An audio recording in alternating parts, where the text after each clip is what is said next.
You're not going to want to miss this next episode of the AI show where Jason shows us how to build really good conversational bots using something called Project Conversational Learner. Make sure you tune in. Hello and welcome to this episode of the AI show. I've got a special guest, Jason Williams, to talk about something called Project Conversation Learner. How are you doing, my friend? Good, thanks.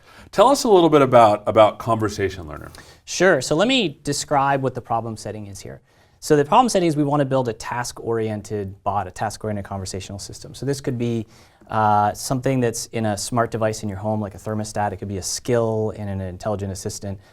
It could be a bot that you interact with over, say, a messaging client. And there are a lot of challenges there that we seek to solve. The first one is that when you get started designing one of these, you start with examples of conversations, but that's sort of a throwaway artifact. There's no way of going directly from that to a working system. The second is that as you log interactions of people using your system, you'd really like to be able to look at that and directly make improvements right from looking at those examples of interactions without having to reverse engineer changes to a flowchart or to a rule system. And the third is that we know all the benefits of putting machine learning at the center of driving a dialogue system, but machine learning expertise is expensive and it's rare. And so traditionally what you do with these bot systems is you have to get a lot of examples and then you create some crazy rules and maybe they work and maybe they don't. Exactly. And you said also conversation also includes speech is what you're saying as well? Because you said there's certain devices that take in speech and convert to text as well. This all sort of fits into that same issue, right? Yeah. So this particular tool is agnostic to how the input comes in. It could be speech that's then converted with a speech recognizer. Our input is text, so whether it comes from speech or you're typing, either is fine for us. Awesome. So show us how this works. Yeah, sure. So what this is an AI-first way of building a bot. So at the center of it is a recurrent neural network. What that means is it takes the whole of the conversation history so far and directly predicts what the system should do next. This allows it to learn directly from example conversations. You give it example conversations, it learns the function that maps from a history to the next thing the system should do. This allows designers, business owners, domain experts to directly give you those example conversations and learn from them. So there's no flowchart behind the scenes. It's a machine learning model that's driving the process. So in this case, you're not like creating templates that say, usually they'll say, hi, I want to work with blank, and then you tag that blank. Now you're just saying, here's some real conversations that I've had, and this is what? Not quite. So the set of actions the system can take, you still have control over that. So those are templates, or they're API calls that you write. The distinction is that the control strategy that's deciding which of those to take next, that process is being driven by a machine learning process. I see, that makes sense. Okay, cool. Yeah, so I just want to point out too that this is not, this approach is situated in code. So you can also give us business rules, you can express constraints over when actions are available or not. So for example, if you are a banking system, you want to have a rule that says only let people transfer funds after they're logged in. That's not a machine learning relationship. You can code for that relationship. You can be sure that that will be respected. You can also have actions which instead of being communicative actions like sending a message, those can be API calls. So that lets your decision process also have actuators to go off and do stuff in the world. I see. So it's not like this thing is going to run amok in your business and do whatever it thinks it's supposed to do. What you can do is you can sort of guard that with an API call that says, hey, I suggest this. And then the API call will go into some rules engine that says, hey, no, this might be an underage person. We don't do that here. Or this might be some other thing that doesn't fit our business rules. You can guard against that as well. Exactly. Yeah. You can take your business rules for your setting. You can also express common sense. The overall philosophy is to code what it makes sense to code and to learn what it makes sense to learn. That's amazing. Cool. All right, can we see how this works? Yeah, sure. So let me just describe the overall workflow, and then I'm going to give a couple different demos. So when you get started with a machine learning process, you need data to train on. The issue here is that there is no data yet. So we solve the cold start problem in the following way. The developer, and here this could be anyone on your project, I'm just saying developer, starts playing the part of the user. So they type in what the user might say, and then they interactively make corrections to what the system should do. And this allows you to just go in and start giving examples of what the system should do. That gets you started. After maybe 20 or 30 conversations, what you typically find is you've got a system that's working relatively well. You can then take that system and put it in front of end users, at first friendly users, and then the developer goes and makes corrections. to the conversations that have happened with them. And this process gets you from nothing to something to good. So it's a steady progression. It's the same machine learning model you're improving the whole time. So do you want to see how it works? Yeah, I do. I really do. I'm starting to get a feel for like, this is something that you want something to happen based on what people say. You have nothing, you start with the developer saying things, then you move it to the friendlies internal, and then you get a really good system after that. Exactly, yeah. Cool, so let me switch over and show you. So this is Conversation Learner, and here I'm gonna show, this is a simple example to get started. Cool. So this is just showing the basics. I'm gonna show a second demo in a second that'll kind of show the richness. Cool. And here, these are all example conversations that I've entered so far for this bot. This is a bot that helps you to reset your password. So let me show an example of one of these. This is what the user says, I can't remember my password. And then this is the system response, user, system, user, system. So this is what the machine learner is learning from. It's these whole conversations. So this, to make this concrete, when it's time to predict what the system should do here at this point, it's taking everything before it as input and predicting that's the action that it should take next. So is this a dialogue that you have as a developer between yourself initially? Yep, exactly. Okay, that makes sense now. Yeah, and I'm going to show you an example of that now. So let's say I want to add another one of this. In the process of creating another and inspecting what the system is doing is joined up. So you're doing both those activities at the same time. So I can start by saying, I lost my password. There's a first step here. We'll come back to this in the second demo. Don't worry about that for now. And what we see come out are the network's predictions. So it's saying, okay, at the very first turn of the dialogue, the network thinks with 94.9% certainty that this is what it should do first. And this is the correct action. These are the other ones in here. So I'll go ahead and say, yeah, that's the right thing. That's what you should do. And okay, so is that for your local account or Microsoft account? I'll say, my local account, please. And then the predictions from the network that come back will be here. Which version of Windows do you have? And that's right, that is what I want the system to do. Right? So the assumption here is that I know what I want the system to do. And let's say, now let's say Windows XP. Let's say that someone has that. Now this was rare. Like I wasn't necessarily expecting this so far. And what you'll see here is in the set of actions that are available, there's actually no solution for Windows XP. That's fine. At any point, I can add another action.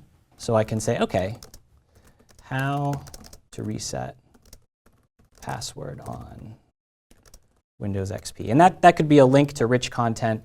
There are a variety of different types of actions. I'll come back to that in a second. This is almost like you're training like a brand new support agent. This is the script that you follow. Oh, if they say this, then do that. Yep. I mean, it's pretty intuitive what's going on. Yeah, at any point you can add more actions. I can go back later too and change the text of these actions. And you'll see later on there's a lot of richness to what these actions can be. But right now I'm just trying to give you the basic idea. So now there's a new action that's in there. It knows something about when to take that new action. It may not get it perfectly at first, but that's where machine learning is going to come in. Cool.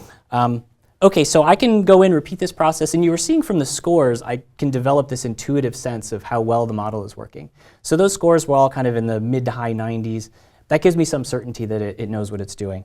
So now I'll switch over and say, let's say I'm the end user, right? So now I'm going to play the part of just being the end user and use this. This is the web chat control. So this could be embedded in your web page, and this is all built on top of the bot framework. So this could be exposed via Skype Messenger or another messaging client or as a skill in an assistant. Let's say someone comes along and says, I can't remember my password. And let's see if let's say that's for my Microsoft account. And okay, so far so good. And then let's say this user says thanks.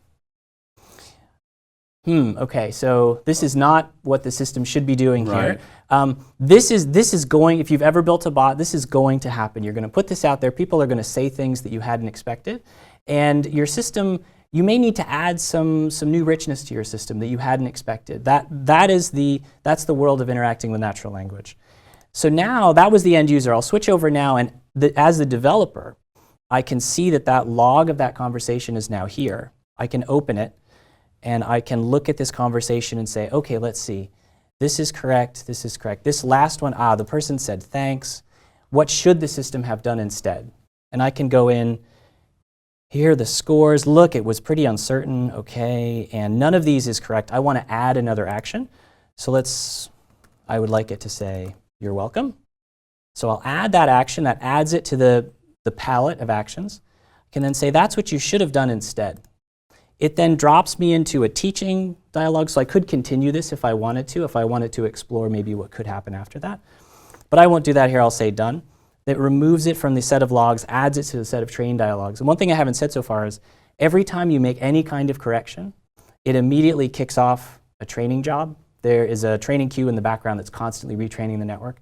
Every time you get a prediction, it's using the most recently available model. So your model's constantly up to date. That's pretty cool. I mean, I can see infinite use for this right now because, I mean, generally when you're building a bot, what happens is something goes wrong and you're like, oh, that looks weird. Let me go in there and tinker with things to see if I can get to work. Here you're just saying, no, this is the right thing, little AI. You're going to be okay, right? And so that's pretty cool. What does this look like when you use it? Like I feel like this is a really good way to train, but as a programmer, I want to see like more in depth. Yeah, absolutely great. So let me talk about that. So let me give you the whole control loop, and then you'll see sort of your control points as a developer. Cool. So a message comes in, and one thing I haven't exercised so far is entity extraction. So it's actually a second machine learning model that I'm going to show you in just a second. That lets you pick out entities. So here, for example, Seattle, that substring, that will be identified as a location entity, just a string. Then here's your first opportunity to inject code. You can take the text of that, what's the weather in Seattle. You can also take that entity detection result and go off and do whatever you want to. You're in code now. So you can, for example, resolve it and say, Seattle is a place that I know how to get the weather forecast for. If someone said, what's the weather on Mars? I can work out that I cannot resolve that to a place I can get the weather for, even though the entity extraction might have picked that out because it's a location. After that happens, then you pass control back to the neural network. And also in the entity detection callback, you'll see that's the place where I can be controlling which actions are going to be screened out. You're going to see that in just a second. So the neural network gives me that ranking that you saw before. And here it's choosing this forecast API call as its top choice. That will execute that API call. And also these actions don't have to immediately hand control back to the user, so I can take multiple actions in a row. So after this forecast action, in red now, those scores are now new. That's its second turn, and it can say anything else and then execute that action. So you have these two places for code, and after entity detection happens, and then as a part of API call execution. So I have a demo that shows you that. Let's do that, because I'm understanding you're saying that things are coming in, but you're getting a lot of information as a developer that you can do actions on. But I'd like to see what that looks like in code. Awesome. So let me switch back and show. Let's go here. Okay, so this is a different setting. This is going to be about ordering pizza. Cool. I'm all about that. So here I have 3 entities. The first one, toppings, is going to recognize pizza toppings, and that's what the user says. The second 2 are not things that the user will say, but they're things that the system may want to output. So these entity values can be used both for capturing things from user input and also parameterizing actions for output. I see. And here, I'll show you that here. Here are the actions for this system.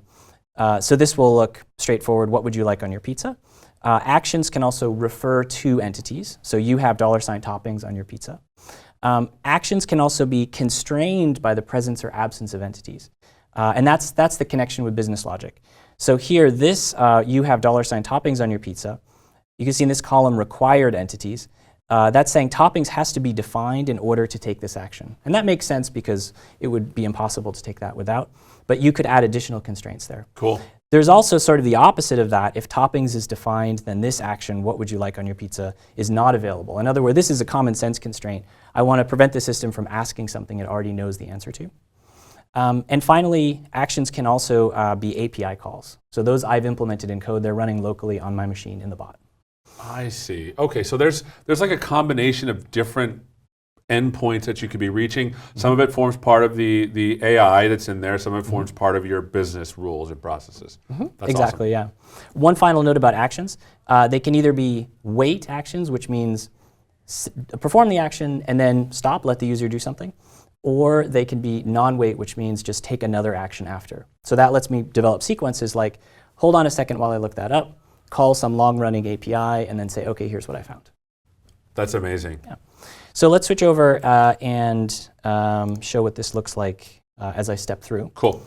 So this is in the pizza ordering domain. So let's say order a pizza with mushrooms and cheese. So first thing that'll happen is that entity extraction step. There are about seven or eight trained dialogues in here so far. So it's seen a couple of examples, and that entity extraction model, which uses Lewis on the back end, that's predicting that mushrooms and cheese are toppings. So that's where that came from. That was the entity extraction step. If these were not right, I could fix them. So I could click on here and I could say, OK, that's a topping or not. And they can span multiple words, obviously. Cool. So I'll go ahead and score that. And what you'll see is that mushrooms and cheese, that now shows up as being of the value for topping. So it's accumulating these values. And it wants to take the action, you have toppings on your pizza. That's right. So go ahead and do that. That's a non-wait action. So then now I get to choose the next action. Would you like anything else? It's predicting that with very high confidence. That's what I want it to do. There's some richness to entities here. I can say remove mushrooms and add peppers. And here, this mushrooms is labeled as minus toppings, and peppers is plus toppings. So I can add and remove things from this list. And that gets reflected in the toppings entity that gets persisted. So peppers is in bold to show you that it's arrived, that it's new. Mushrooms is now in strike through. You have $sign toppings on your pizza. That looks good. Would you like anything else? Looks good. OK, so now I'll give an example of where that entity extraction callback is going to be useful. So if I say add yam, yam is our example of something that this pizza store does not have. Right. And here, that gets labeled as topping, which is right. Now, when I say score actions, you're going to see that's going to show up as being added to this out-of-stock entity. So what just happened there was, remember from my diagram, after the model runs, then there's this code that runs. So here, this is the code for this bot. It's running on my machine. This is that entity extraction callback. And what happens there is I grab the set of toppings that have been recognized. I step through them. And for each one, if it's not in stock, then I move it from toppings to out of stock. And my in-stock function here is just stubbed out for the demo. It's checking to see if it's one of these toppings. And this looks like it's written in TypeScript. This is in TypeScript, yeah. This is amazing. Like, because the challenge I've always had with these things is like, okay, they're not very smart. When something goes out of the ordinary, I need to do something. Mm-hmm. And what's cool here is that it's actually identifying when something is out of the ordinary, or at least giving you the possibility to detect out of the ordinariness, if you can call it that. And then you can react the way that you need to, which is really cool. Yeah. I think that's a good summary. OK, so here, one thing to point out is now because this out-of-stock entity is defined, that is governing which actions are available. So now there's a different set of actions that are available.